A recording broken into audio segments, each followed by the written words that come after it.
کان کی لو سے نیچے نہیں جاتے تھے اور اگر زیادہ بڑھ جاتے تو مانگ نکال کر سر کے دونوں طرف پھیلا دیتے تھے۔ آپ صلی اللہ علیہ وآلہ وسلم کا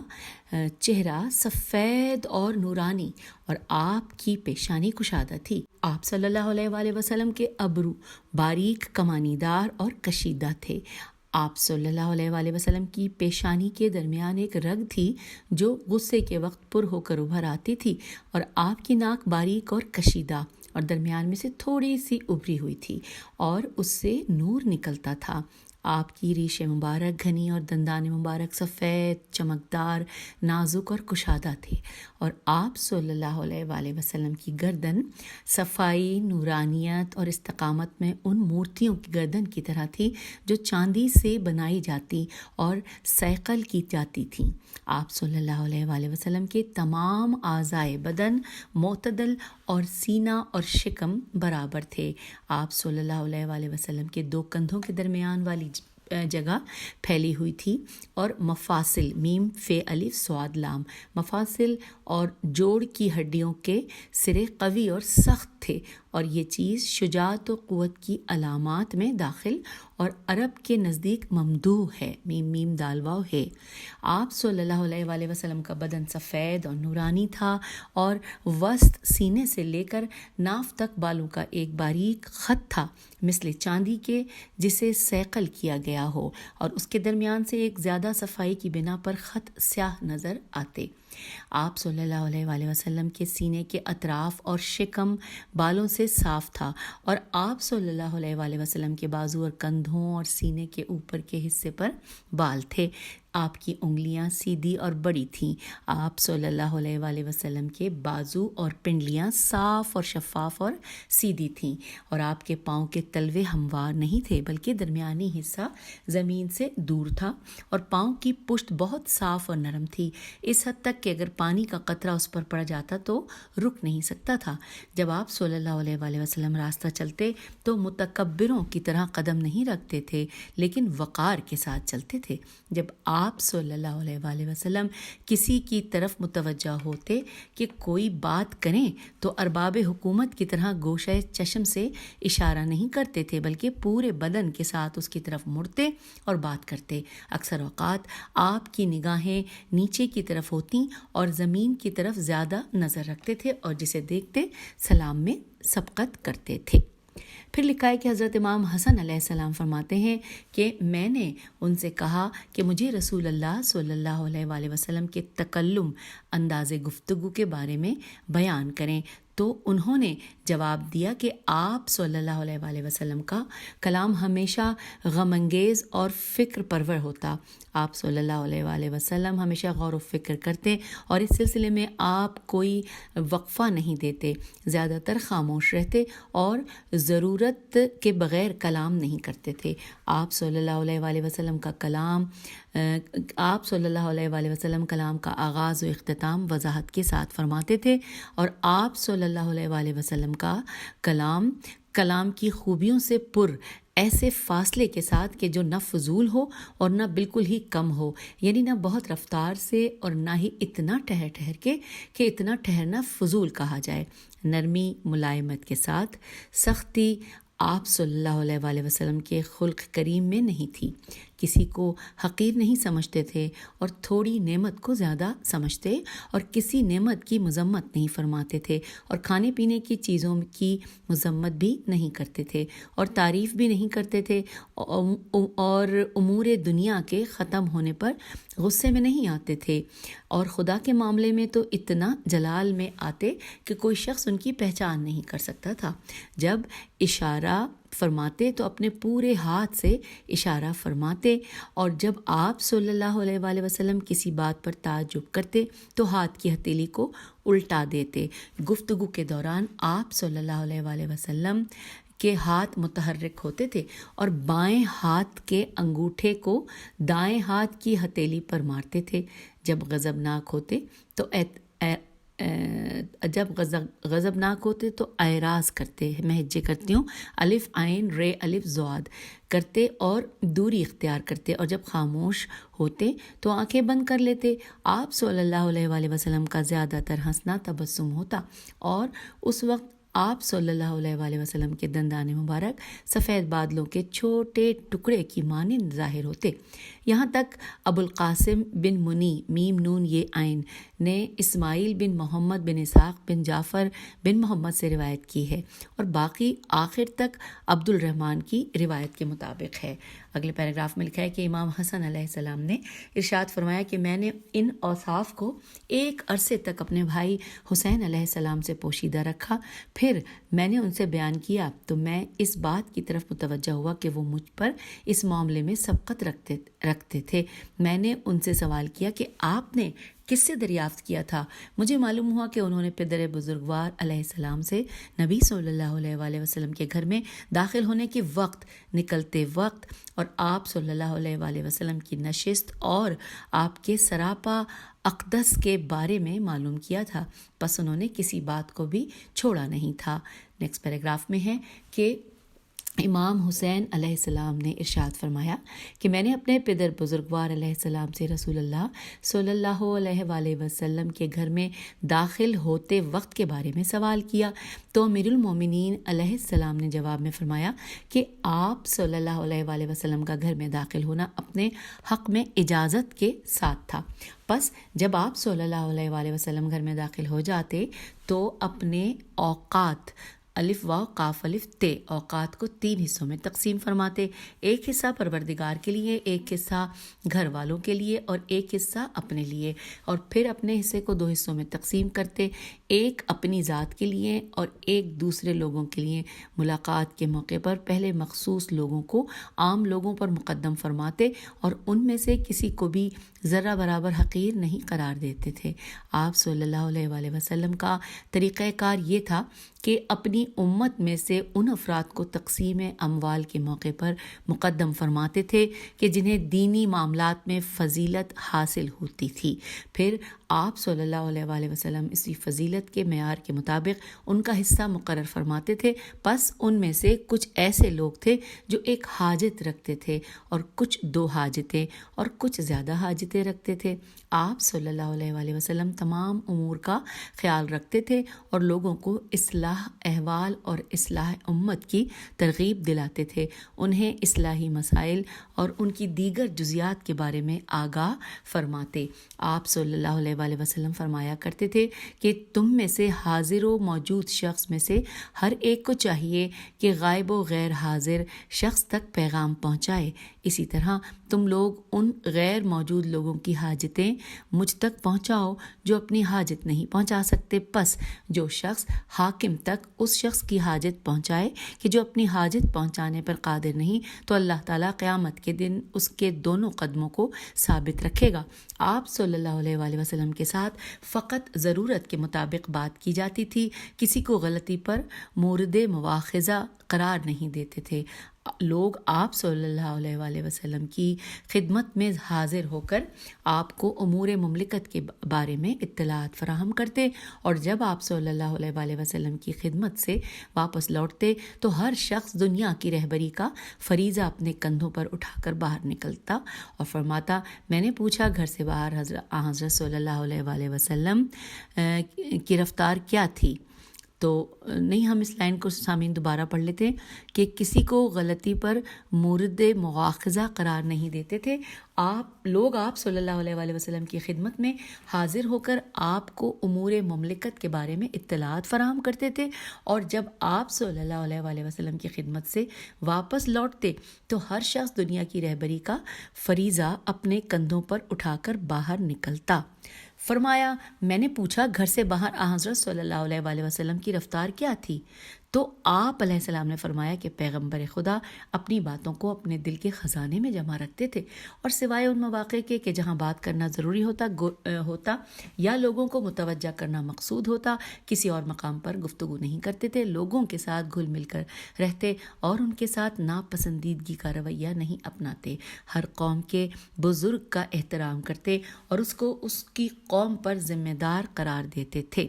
لوگوں سے بڑی احتیاط اور پرہیز کے ساتھ سامنا کرتے، لیکن اس کے باوجود اپنی خوش رفتاری اور کشادہ روی کو کسی سے بھی کم نہیں کرتے تھے۔ اگر ایک مدت تک اپنے ساتھیوں کو نہ دیکھتے تو ان کے حالات دریافت کرتے اور لوگوں سے ان کے حالات کے بارے میں پوچھتے تھے، نیک کاموں پر آفرین کہتے اور نیکی کے فروغ کو تقویت دیتے، جبکہ برائی کی مذمت فرماتے اور اسے حقیر اور بے قدر و قیمت قرار دیتے، تمام امور میں میانہ روی اختیار فرماتے، کبھی تند روی نہیں کرتے، لوگوں کی اکتاہٹ اور لوگوں کی غفلت کے خوف سے غافل نہیں رہتے اور حق میں کوتاہی نہیں فرماتے۔ لوگوں میں سے اچھے اور نیک لوگ آپ صلی اللہ علیہ وآلہ وسلم کی خدمت میں بیٹھتے تھے۔ آپ صلی اللہ علیہ وآلہ وسلم کی نظر میں وہ شخص دوسروں سے زیادہ محترم ہوتا تھا جو دوسروں کی نسبت لوگوں کا زیادہ خیر خواہ ہوتا، جو شخص لوگوں کی مالی یا غیر مالی زیادہ خدمت کرتا وہ حضور صلی اللہ علیہ وآلہ وسلم کے نزدیک برتر ہوتا۔ میں نے آپ علیہ السلام سے آپ صلی اللہ علیہ وآلہ وسلم کی مجلس و نشست کے بارے میں سوال کیا تو آپ علیہ السلام نے فرمایا کہ آپ صلی اللہ علیہ وآلہ وسلم نہ بیٹھتے تھے اور نہ اٹھتے تھے مگر ذکر خدا کے ساتھ، ہمیشہ ایک مخصوص جگہ پر نہیں بیٹھتے تھے بلکہ دوسرے لوگوں کو بھی ہمیشہ ایک معین جگہ پر بیٹھنے سے منع فرماتے تھے۔ جب کسی ایسی مجلس میں وارد ہوتے جہاں دوسرے لوگ آپ صلی اللہ علیہ وآلہ وسلم سے پہلے بیٹھے ہوئے ہوتے تھے تو جہاں جگہ ملتی بیٹھ جاتے اور دوسروں کو بھی ایسا کرنے کی تلقین فرماتے تھے۔ اپنی توجہ اور نظر کو کسی ایک طرف مرکوز نہیں رکھتے تھے بلکہ سب پر برابر تقسیم فرماتے تھے۔ چنانچہ مجلس میں بیٹھتے ہوئے کسی شخص کو یہ احساس نہیں ہوتا تھا کہ فلاں شخص مجھ سے زیادہ حضور صلی اللہ علیہ وآلہ وسلم کی نظر میں قابل اکرام و عزت ہے۔ جو شخص بھی آپ صلی اللہ علیہ وآلہ وسلم کے حضور بیٹھتا تو آپ صلی اللہ علیہ وآلہ وسلم مروت سے کام لیتے یہاں تک کہ وہ شخص خود اٹھ کر چلا جائے۔ جو حاجت مند بھی آپ صلی اللہ علیہ وآلہ وسلم کے پاس حاضر ہوتا تو وہ نہیں پلٹتا مگر اپنی حاجت پا کر یا اچھی گفتگو و تسلی خاطر کے ساتھ۔ اگلے پیراگراف میں لکھا ہے کہ آپ صلی اللہ علیہ وآلہ وسلم کے اخلاق جاذبہ کا یہ عالم تھا کہ ہر کسی کے لیے آپ صلی اللہ علیہ وآلہ وسلم گویا کہ والد بن گئے تھے۔ مخلوق میں سے تمام لوگ آپ کی نظر میں یکساں تھے۔ آپ صلی اللہ علیہ وآلہ وسلم کی مجلس بردباری، حیا، صدق اور امانت کی مجلس ہوتی جس میں آواز بلند نہیں ہوتی تھی۔ آپ صلی اللہ علیہ وآلہ وسلم کی مجلس عشق و محبت کی پرورش کا گہوارہ تھی۔ اس مجلس میں لوگوں کا احترام محفوظ رہتا تھا۔ اہل مجلس آپس میں عدل کرنے والے اور ایک دوسرے کو تقویٰ کی وصیت کرنے والے تھے، ایک دوسرے کے ساتھ تواضع سے پیش آتے تھے۔ سب اہل مجلس بڑوں کی عزت کرتے اور چھوٹوں پر رحم کرتے تھے، حاجت مندوں کو مقدم کرتے تھے، پردیسی کی حفاظت کرتے تھے۔ میں نے عرض کی آپ صلی اللہ علیہ وآلہ وسلم کی اپنی نشستوں میں کیسی سیرت تھی؟ فرمایا آپ صلی اللہ علیہ وآلہ وسلم ہمیشہ خندہ پیشانی اور نرمی کے ساتھ پیش آتے، جلدی راضی ہو جاتے۔ آپ نرم دل اور بے آزار تھے، غصہ نہ کرتے اور نہ سخت مزاج تھے، کسی کو برا بھلا کہنے والے نہ تھے، نہ کسی کی عیب جوئی کرنے والے تھے اور نہ کبھی کسی کی چاپلوسی کرتے، جس کی خواہش نہ ہوتی اسے نظر انداز کرتے۔ آپ صلی اللہ علیہ وآلہ وسلم سے مایوس نہ ہوا جاتا بلکہ حاجت روائی ضرور فرماتے، آرزومند خالی ہاتھ واپس نہیں جاتے تھے۔ 3 چیزوں کو اپنے آپ کے لیے ترک کر دیا تھا: کسی سے بحث کرنا، زیادہ گفتگو کرنا اور بے فائدہ کام میں مشغول ہونا، اور 3 چیزوں کو لوگوں کے سلسلے میں ترک کر دیا تھا: کسی کی مذمت نہیں فرماتے تھے، کسی کی طرف آر کی نسبت نہیں دیتے، لوگوں کے رازوں اور پوشیدہ باتوں کی جستجو نہیں فرماتے تھے۔ کلام نہیں کرتے تھے مگر ان چیزوں کے سلسلے میں جہاں ثواب کی امید ہو۔ جب آپ صلی اللہ علیہ وآلہ وسلم کلام فرماتے تو اہل جلسہ نیچے سر ڈال کر اس طرح زمین کی طرف دیکھتے رہتے گویا کہ ان کے سروں پر پرندے بیٹھے ہوئے ہوں، اور آپ صلی اللہ علیہ وآلہ وسلم کیا، ہاں پہلے اس کا بریکٹ میں وہ بھی بتا دیتی ہوں کہ پرندے بیٹھے ہوں کہ اگر سر کو حرکت دی تو وہ اڑ جائیں گے، یہاں پہ بریکٹ کلوز ہو گیا۔ پس جب آپ صلی اللہ علیہ وآلہ وسلم خاموش ہو جاتے تو لوگ کلام کرتے۔ آپ کے حضور بات کرنے میں جھگڑا نہیں کرتے، جب کوئی ایک بات کرتا تو دیگر خاموش رہتے یہاں تک کہ وہ فارغ ہو جائے۔ ان کی باتیں آپ صلی اللہ علیہ وآلہ وسلم کی خدمت میں وہی ہوتی جو ان کے پہلے کی باتیں ہوتی، جس بات سے لوگ ہنستے ہیں آپ صلی اللہ علیہ وآلہ وسلم بھی مسکراتے، اور جس بات سے لوگ تعجب کرتے آپ صلی اللہ علیہ وآلہ وسلم بھی تعجب فرماتے۔ آپ صلی اللہ علیہ وآلہ وسلم اجنبی و پردیسی شخص کے سوال اور بول چال میں جفا پر صبر فرماتے، جبکہ آپ کے اصحاب ان کو اپنے ساتھ حضور صلی اللہ علیہ وآلہ وسلم کی خدمت میں لے آئے ہوتے۔ حضور صلی اللہ علیہ وآلہ وسلم فرماتے کہ جب تم کسی حاجت مند کو دیکھو کہ وہ حاجت کو طلب کر رہا ہے تو فوراً تم اس کی مدد کرو۔ ثنا قبول نہیں فرماتے مگر اس شخص کی کہ جس پر احسان کیا گیا ہو۔ آپ کسی کی بات کو اس وقت تک قطع نہیں فرماتے تھے کہ جب تک کہ جائز ہو جائے۔ بریکٹ میں لکھا ہے مثلاً باطل کلام کہنے لگے، یہاں پر بریکٹ کلوز ہو گیا، اور پھر لکھا ہے کہ اس وقت آپ صلی اللہ علیہ وآلہ وسلم اسے منع فرماتے یا اٹھ جاتے۔ اب اگلے پیراگراف میں لکھا ہے کہ میں نے رسول اکرم صلی اللہ علیہ وآلہ وسلم کی سکوت، خاموشی کے بارے میں سوال کیا تو آپ علیہ السلام نے فرمایا کہ حضرت صلی اللہ علیہ وآلہ وسلم کا سکوت 4 موقعوں پر ہوتا تھا: حلم کے موقع پر، ہے لام میم حلم کے موقع پر، احتیاط کے موقع پر، شان و قدر کے موقع پر، اور غور و فکر کے موقع پر۔ اور جہاں تک قدر و منزلت کے سکوت کا تعلق ہے تو یہ نگاہ میں مساوات اور لوگوں کی باتیں سننے کے موقع پر ہوتا، اور جہاں تک آپ صلی اللہ علیہ وآلہ وسلم کے غور و فکر کا تعلق ہے تو یہ ان امور کے بارے میں ہوتا کہ جو باقی رہنے والی آخرت کے ہیں اور جو فنا ہونے والی دنیا کے ہیں۔ آپ صلی اللہ علیہ وآلہ وسلم نے حلم کو صبر میں جمع کر دیا تھا، بس کوئی چیز آپ صلی اللہ علیہ وآلہ وسلم کو غضبناک نہیں کرتی تھی اور نہ ہی کوئی چیز آپ صلی اللہ علیہ وآلہ وسلم کو مضطرب کرتی۔ آپ صلی اللہ علیہ وآلہ وسلم نے احتیاط کو 4 چیزوں میں جمع کر دیا تھا۔ احتیاط کو اخذ کر کے نیکی کو انجام دیتے تاکہ لوگ اس میں آپ صلی اللہ علیہ وآلہ وسلم کی پیروی کریں، اور بطور احتیاط قبیح افعال، قاف بے یہ ہے قبیح افعال کو ترک کر دیتے تاکہ لوگ ان سے باز رہیں، اپنی امت کے فلاح و بہبود میں رائے کے ذریعے اجتہاد کرنے میں اور ان امور کو قائم کرنے میں جن میں لوگوں کے لیے دنیا و آخرت کی بھلائی جمع کر دی گئی ہے۔ یہ انتہا ہے اس روایت کی کہ جس کو ابدان نے ذکر کیا ہے، عین بے دال الف نون، ابدان نے ذکر کیا ہے۔ اور اب آئیے اگلا پیراگراف پڑھتے ہیں۔ لکھا ہے کہ اور ہم نے بیان کیا ابو علی احمد بن یحییٰ مؤدب نے، دوبارہ پڑھتی ہوں اس لائن کو، کہ اور ہم سے بیان کیا ابو علی احمد بن یحییٰ مؤدب نے، انہوں نے کہا کہ ہم سے بیان کیا محمد بن حیثم ہے یہ سے ہم حیثم انباری نے، انہوں نے کہا کہ ہم سے بیان کیا عبداللہ بن سکری، سقر جو ہے وہ سواد قاف رہے،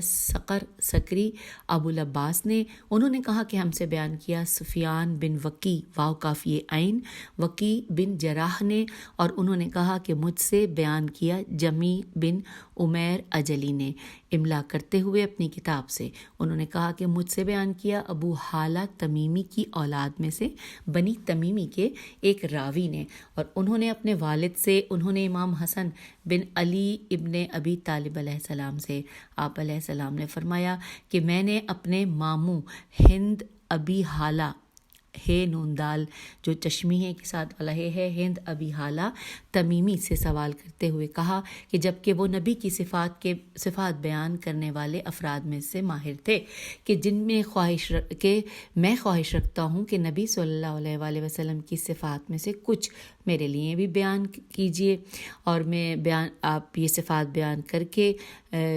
اضافہ کریں میرے لیے، تو امید ہے کہ میں آپ کا گرویدہ ہو جاؤں، آپ صلی اللہ علیہ وآلہ وسلم کا گرویدہ ہو جاؤں۔ تو پس انہوں نے کہا کہ رسول اللہ صلی اللہ علیہ وآلہ وسلم بہت عظیم اور زبردست صفات کے مالک تھے، اور انہوں نے اس حدیث کو جو گزر چکی طوالت سے بیان کی، جو ابھی ہم نے سامعین پہلے پڑھی تھی۔ اور اب اگلے پیراگراف پہ لکھا ہے کہ اس کتاب کے مصنف محمد ابن علی بن حسین بن موسیٰ بن بابویا رضی اللہ فرماتے ہیں کہ میں نے ابو احمد حسن ابن عبداللہ بن سعید عسکری سے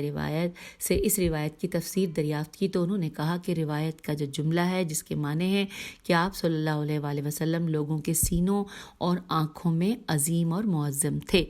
نہ یہ کہ آپ صلی اللہ علیہ وآلہ وسلم کی جسمانی خلقت میں ضخامت اور گوشت کی زیادتی تھی، اور حدیث کے اس جملے کے جس کے معنی ہیں کہ وہ چاند کی روشنی کی طرح دوسروں کو منور اور روشن فرماتے تھے، اور حدیث کا یہ جو جملہ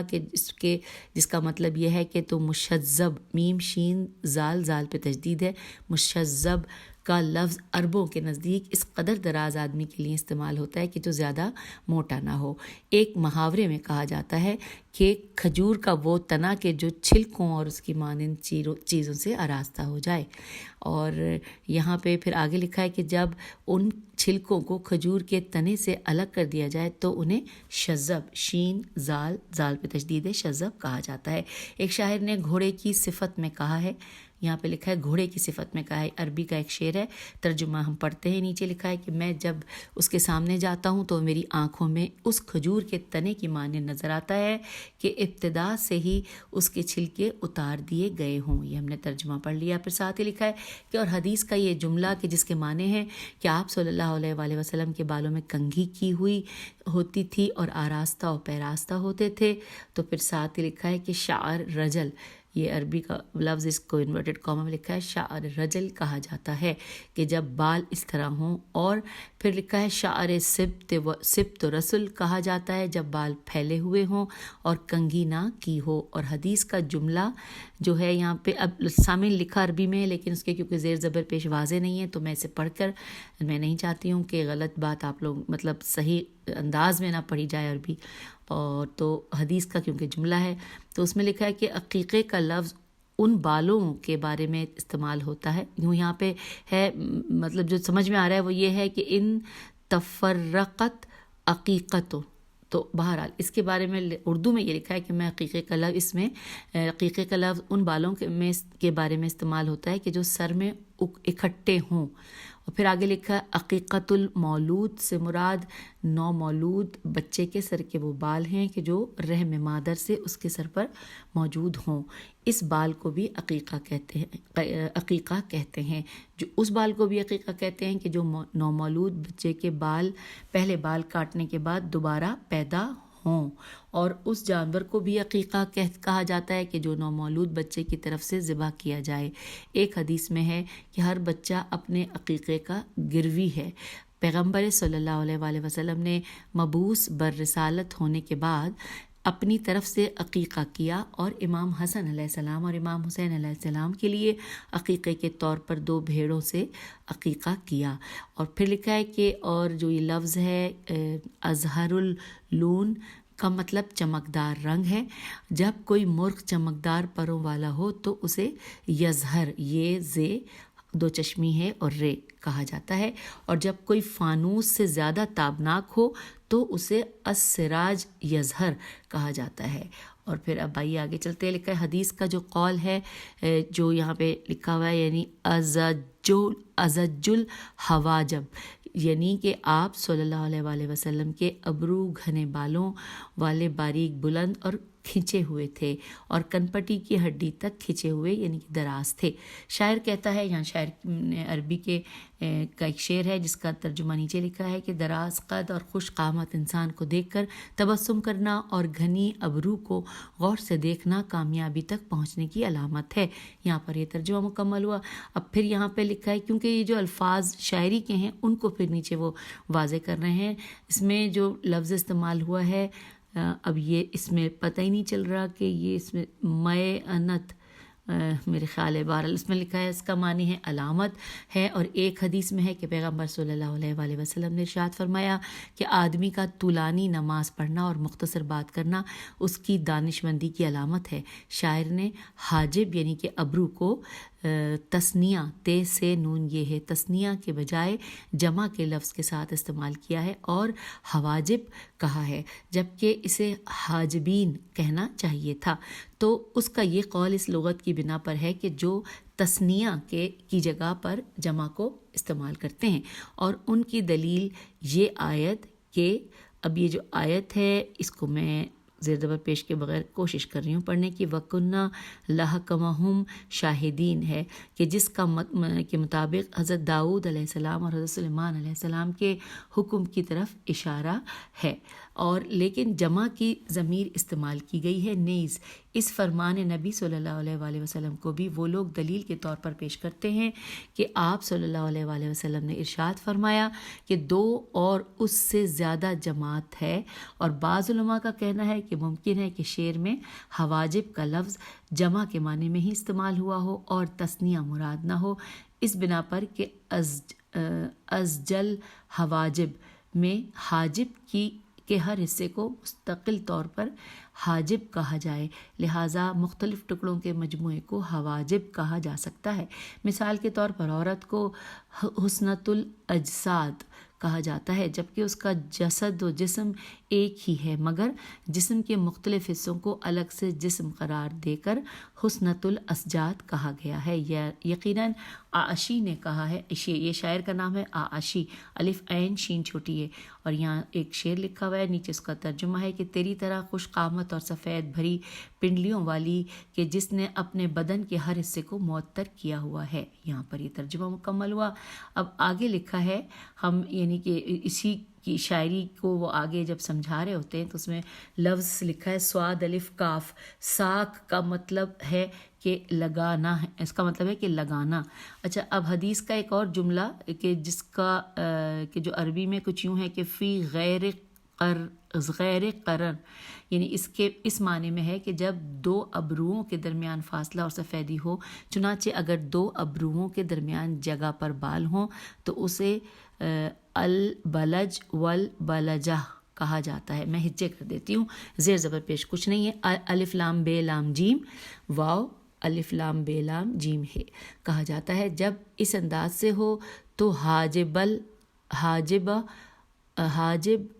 بلج کہا جاتا ہے، اور جب بال ابرو کے درمیان متصل ہو جائیں تو اسے قرن کہا جاتا ہے، قافر نون کہتے ہیں۔ اور پھر لکھا ہے کہ اقنی الارنین،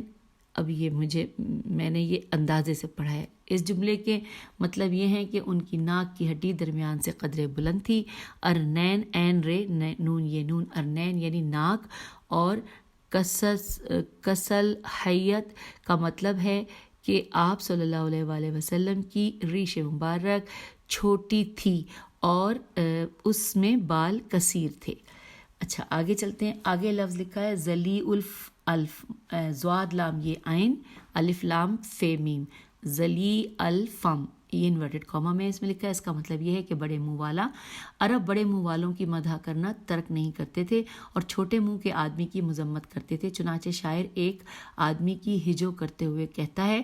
ترجمہ پڑھ رہی ہوں، کہ اس کا مطلب یہ ہے کہ اگر میرا زحمت اٹھانا اور ہمت کرنا ایسے مرد کے لیے ہے کہ جس کا منہ چوہے کی طرح چھوٹا سا ہے، تو کہ جو کانٹے دار جھاڑیوں کے بجائے میوہ دار درخت سے پھل کھاتا ہے۔ اب آگے لکھا ہے کہ اور بعض شعراء نے کہا ہے کہ لحی اللہ، اب یہ مجھے پڑھنا نہیں چاہیے میرے خیال، اس کا ترجمہ پڑھتے ہیں کہ خدا قبیح کرے اور لعنت کرے اس پر جو ہے چھوٹے منہ والے قبیلے سے۔ پھر لکھا ہے شاعر نے ایک قبیلے کے افراد کی مذمت اس بنیاد پر کی ہے کہ اس کے منہ چھوٹے تھے، جس طرح عرب بڑے بڑے نامور یہاں سے دوبارہ پڑھتے ہیں کہ شاعر نے ایک قبیلے کے افراد کی مذمت اس بنیاد پر کی ہے کہ اس کے منہ چھوٹے تھے، جس طرح عرب بڑے بڑے نامور سخنوروں یہ کیا لکھا ہے جی، آدھا مٹا وسا ہے، سخنوروں اشداق یعنی کہ بلند بڑے منہ والے کی کشادگی کی وجہ سے مدح کرتے تھے۔ پھر لکھا ہے چنانچہ حدیث کے جملے کانا یفتتح الکلام، اچھا اس کا یہی مطلب ہے کہ چونکہ شدق شین دال قاف کے معنی جمیل اور قابل تعریف کے ہیں، اس لیے عربوں کے نزدیک کہا جاتا ہے کہ خطیب احرت الشدقین اور حریت الشدق، ہیرے یہ تے الف لام شین دال قاف۔ پھر لکھا ہے عمرو ابن سعید کو اشدق کہا جاتا تھا، اور خنسا خینون سین الف اور ساتھ میں ہے حمزہ، خینون سین الف خنسا نے اپنے بھائی کے سوگ میں یہ شعر کہے تھے۔ ان اشعار کا ترجمہ کہ میں اس کے چہرے سے بہت شرمندہ ہوں، قبیلہ ابو لیث سے ایک شعر چلا گیا ہے، سخنور اور دہندار وہ شعر کہ جب بھی میدان جنگ میں جاتا تھا دشمن اس کا مقابلہ نہیں کر سکتا تھا۔ تو سامعین یہاں تک پڑھ کے آپ سے اجازت چاہتے ہیں، اگلی نشست میں اس سے آگے چلیں گے۔ ابھی یہ باب چل رہا ہے، جاری ہے، ہم اس کو اگلی نشست میں مکمل کر لیں گے۔ خدا حافظ، فی امان اللہ۔